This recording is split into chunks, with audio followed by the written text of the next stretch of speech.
আসসালামু আলাইকুম ওয়া রাহমাতুল্লাহি ওয়া বারাকাতুহু। বিসমিল্লাহির রহমানির রহিম।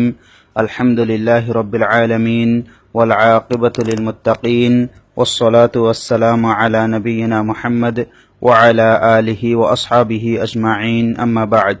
রব্বি জিদনি ইলমা রব্বি ইশরাহ লি সাদরি ওয়া ইয়াসসির লি আমরি ওয়াহলুল উকদাতাম মিন লিসানি ইয়াফকাহু কওলি। রব্বি ইয়াসসির ওয়া লা তু'আসসির ওয়া তাম্মিম বিল খাইর। ওহির পর তালিমুল কোরআন গ্রুপের সম্মানিত শিক্ষার্থী ভাইরা, আজকে আমাদের তালিমুল কোরআনের ক্লাস নং হচ্ছে 14 নং ক্লাস।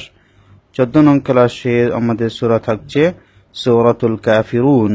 সূরাতুল কাফিরুন মাক্কিয়াহ। এই সূরাটি হচ্ছে মাক্কি সূরা এবং এই সূরার মধ্যে আয়াত রয়েছে 6টি আয়াত। তো এই সূরাটা হচ্ছে সূরাতুল কাফিরুন মাক্কিয়াহ। তো আজকে আমরা এই সূরাটি বানান করে পড়ব। আমি যেভাবে বানান করে দেব আপনারা সেভাবে বানান করে করে শুনবেন, বানান করে করে শিখবেন এবং ক্লাসের মধ্যে সুন্দরভাবে রিডিং শুনিয়ে দিবেন। তো আপনারা যত বেশি বানান করে করে শিখবেন তত বেশি আপনাদের পড়া শুদ্ধতা হবে এবং আপনাদের পড়ার সৌন্দর্য বৃদ্ধি পাবে। তো আমি আপনাদের প্রত্যেককে বলবো আপনারা সবাই বানান করে করে পড়বেন এবং ক্লাসের মধ্যে পড়া শোনানোর সময় আপনারা শুধু তেলাওয়াত করে শুনিয়ে দিবেন, বানান করে শোনাতে হবে না।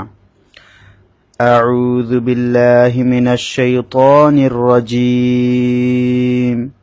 بسم الله الرحمن الرحيم.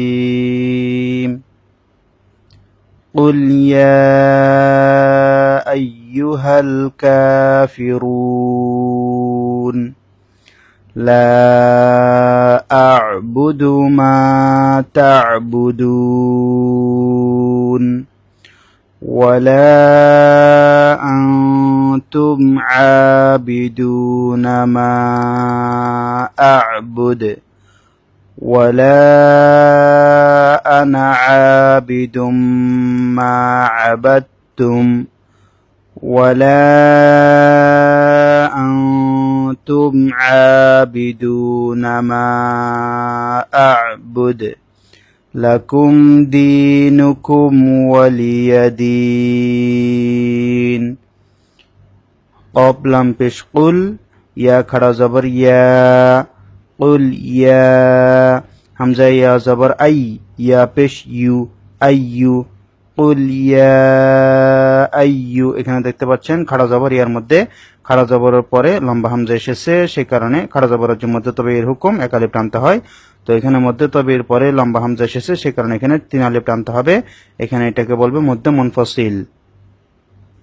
قل يا আইয়ু, হা লাম জবর হাল, কাফ খাড়া জবর কা, ফা জের ফি, র ওয়াও পেশ রু, নুন জবর না, কাফিরুনা ওয়াকফ করলে হবে কাফিরুন। قل يا أيها الكافرون. তো আপনারা এভাবে এক একটি শব্দ এক একটি অক্ষর বানান করে করে পড়বেন, যাতে করে আপনাদের বানানগুলি ক্লিয়ার হয়ে যায়, বানানোর মধ্যে যাতে আপনাদের কোনো ত্রুটি না থাকে। قل يا أيها الكافرون. লাম আলিফ জবর লা, হামজা আইন জবর আ, লা আ। এখানে লা জবরের বাম পাশে খালি আলিফ মধ্যতবির পরে লম্বা হামজা এসেছে, সেই কারণে মধ্যতবি এটাকে 3 আলিফ টানতে হবে এবং নামটা হবে মধ্যে মুনফাসিল। লা আ, বা পেশ বু, দাল পেশ দু, লা আ'বুদু, মিম আলিফ জবর মা, তা আইন জবর তা, মা তা, বা পেশ বু, দাল ওয়াও পেশ দু, নুন জবর না, তা'বুদুনা ওয়াকফ করলে তা'বুদুন। লা আ'বুদু মা তা'বুদুন। এখানে ওয়াকফ করার কারণে ওয়াওটাকে 3 আলিফ টানতে হবে। তো এটাকে বলা হবে মধ্যে আরজি অথবা মধ্যে ওয়াকফিও বলা হয়। অর্থাৎ পেশের বাম পাশে ওয়াসাকিন হচ্ছে মদর হরফ, মদর হরফকে এক আলিফ টানতে হয়। তো মদর হরফের বামের হরফের মধ্যে যদি ওয়াকফ করা হয় তাহলে মদর হরফটাকে 3 আলিফ টানতে হয়। এইভাবে 3 আলিফ টানাটাকে মধ্যে আরজি বলে অথবা মধ্যে ওয়াকফিও বলে।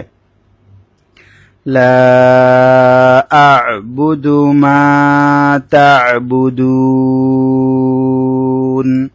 ওয়াও জবর ওয়া, লাম আলিফ জবর লা, ওয়ালা। এখানে 3 আলিফ টানতে হবে আলিফটাকে, ওয়ালা। এটা হচ্ছে মধ্যে মুনফাসিল। হামজা নুন জবর আন, তা মিম পেশ তুম, ওয়ালা আনতুম নুন সাকিনের পরে তা এসেছে, সে কারণে নুনটা গুণা করতে হবে, কারণ তা হচ্ছে ইখফার 15টি হরফ থেকে একটি হরফ। ওয়ালা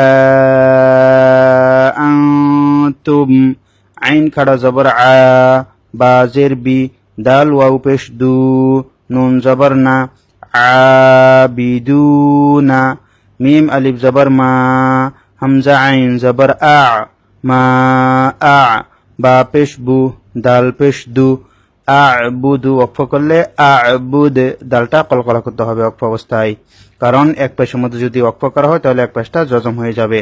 তো কলকলা হরফ হচ্ছে 5টি, কফ, ত, বা, জিম, দাল। এই 5টি হরফের মধ্যে জজম হলে কলকলা করে পড়তে হয়। ওয়ালা আনতুম আবিদুনা মা আ'বুদ ওয়ালা আনা আবিদুম মা আবাদতুম।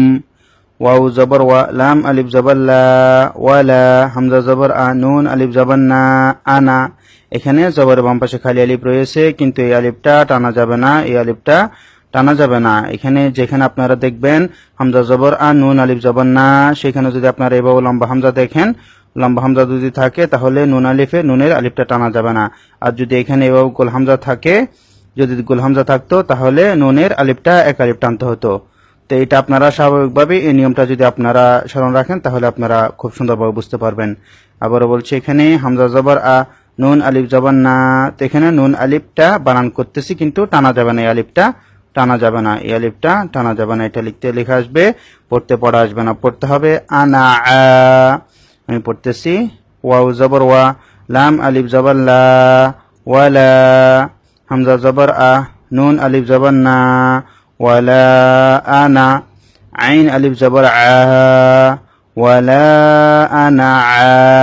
এখানে আনা এভাবে টানা যাবে না, ওয়ালা আনা আ, বাজের বি, দাল মিম দুই পেশ দুম, আবিদুম। এখানে ওয়াজিব গুণ আমি ওর মধ্যে, মিম আলিফ জবর মা, আবিদুম মা, আইন জবর আ, বা তা জবর বাত, তা মিম পেশ তুম, মা আবাদতুম। এখানে বাটা গিয়ে তাকে ধরবে, কারণ তাসদিদের পূর্বে এখানে দাল এসেছে, দালের মধ্যে জজম, তো বাটা গিয়ে ধরবে তাসদিদকে, এখানে জজমটাকে ধরবে না। ওয়ালা আনা আবিদুম মা আবাদতুম। ওয়াও জবর ওয়া, লাম আলিফ জবর লা, ওয়ালা, হামজা নুন জবর আন, তা মিম পেশ তুম, ওয়ালা আনতুম, ওয়ালা মধ্যে মুনফসিল 3 আলিফ, আনতুম এখানে ইখফার গুন্না। আইন খাড়া জবর আ, বা জের বি, আবি, দাল ওয়াও পেশ দু, নুন জবর না, আবিদুনা, আ মধ্য তবেই খাড়া জবর, মধ্য তবেই এক আলিফ টানতে হবে, দু এখানেও এক আলিফ টানতে হবে। মিম আলিফ জবর মা, হামজা আইন জবর আ, বা পেশ বু, দাল পেশ দু, মা আ'বুদু ওয়াকফ করলে আ'বুদ, এভাবে পড়তে হবে, দালটা কলকলা করতে হবে। ওয়ালা আনতুম আবিদুনা মা আ'বুদ। লাম জবর লা, কাপ মিম পেশ কুম, লাকুম, দাল ইয়া জের দি, লাকুম দি, নুন পেশ নু, কাপ মিম পেশ কুম, নুকুম, লাকুম দিনুকুম। ওয়াও জবর ওয়া, লাম জের লি, ইয়া জবর ইয়া, ওয়ালিয়া, দাল ইয়া জের দি, নুন জের নি, দিনি ওয়াকফ করলে দিন, 3 আলিফ টানতে হবে মধ্যে, এটাকে বলা হবে মধ্যে আরজি বা মধ্যে ওয়াকফি। লাকুম দিনুকুম ওয়ালিয়া দিন। তো এখানে আমি প্রতিটি অক্ষর আপনাদের জন্য বানান করে দিয়েছি, আপনারা খুব সুন্দরভাবে বানান করে করে পড়বেন, চেষ্টা করবেন আপনারা বেশিভাবে এই সূরাটা আপনারা বেশি করে পড়ার জন্য, কারণ এখানে হয়তো আপনাদের কাছে একটু কঠিন মনে হতে পারে আয়াতগুলি, তো আপনারা একটু বানান করে যদি পড়েন, বারবার পড়েন, তাহলে ইনশাআল্লাহ আপনাদের এই পড়াগুলি খুব সহজ হয়ে যাবে, এবং ক্লাসের মধ্যে যখন শোনাবেন আপনারা তখন স্বাভাবিকভাবে তেলাওয়াত করে শুনিয়ে দিবেন।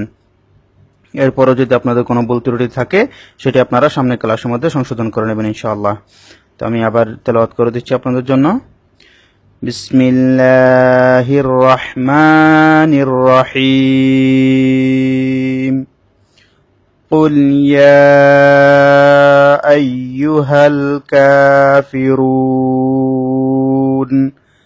لا أعبد ما تعبدون